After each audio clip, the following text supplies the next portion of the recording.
I'm now in the process of putting my rooftop tent and pack rack on the top of the Nissan in preparation for my departure in a month or two. It's been in the shed and it looks a bit dirty, but we'll give it a clean up once I get it up there and hooked on.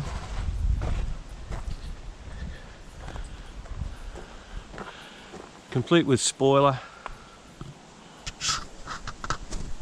Now some people may ask, is the spoiler effective? Well, I think it is. I actually had this particular one on an old Land Rover that I owned before I had the Nissan, and it certainly made a difference, mainly because I had a narrower and thinner, when I say thinner, it was a shorter space here, and there was a noticeable improvement when I put the larger version, i.e. this one, on the Land Rover. So I've stuck with it so far, and it got me across the Great Central Road a couple of years ago with an average of about 6.5 k's per litre on the 2,500 k stretch of dirt gravelly roads in four-wheel drive. So I thought that was pretty good.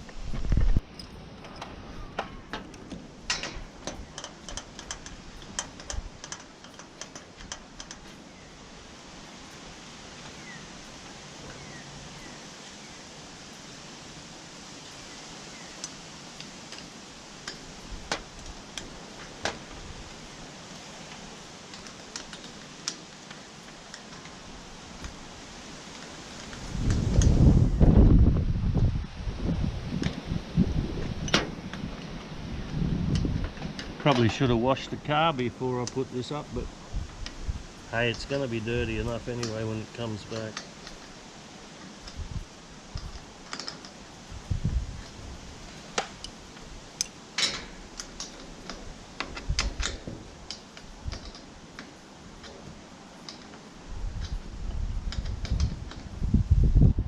Okay, that's that. Now, all I need to do is to put some spongy bits on there for anything that I put. I plan to put a water tank up here, and my spare tyre will go on there, and a couple of other bits and pieces.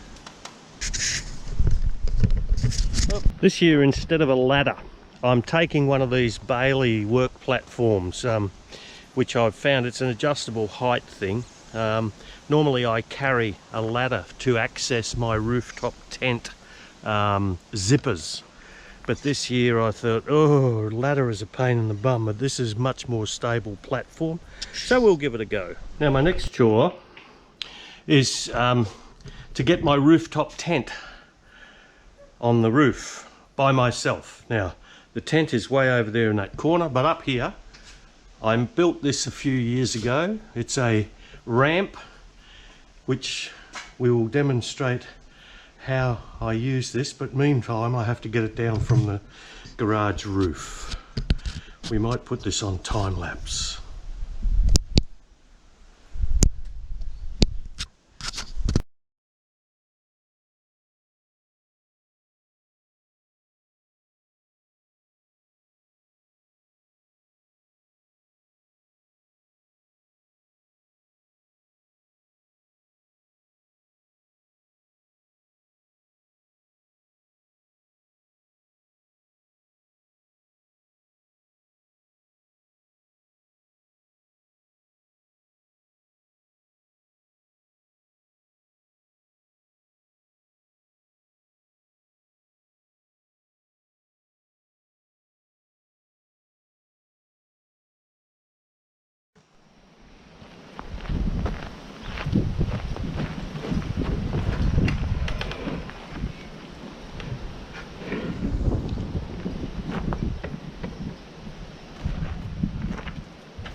the ramp away.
Okay, we've got the tent up on the top of the vehicle now. Now the interesting thing I wanted to check was this particular vent that I put on the other day, which is going to be awkward, but yeah, it fits and it opens and stays open after I adjusted the clip.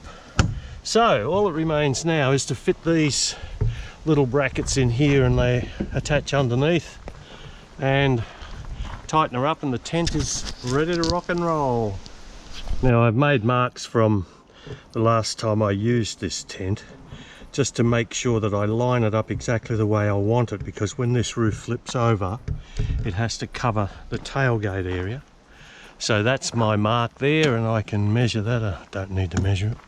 And there's a similar mark over in that corner there where we've got them lined up with the roll bar, the rooftop bars. Now I just have to tighten them up, and then I can shift my awning a little bit more. I actually made it difficult for myself because I'd reattached my awning because I've been doing some repairs to it, and it was sort of slightly in the way, but now it's all fixed. All we have to do is tighten them all up, and I think I should give it a clean. Okay, everything is attached now, and I think that'll do for the day. We've got it all up. Once it's loaded up, of course, you go around and you tighten all the bolts and your nuts, and hopefully everything will be hunky-dory. So now I just have to put all this stuff away, and then I'll finish for the day. Thanks for watching.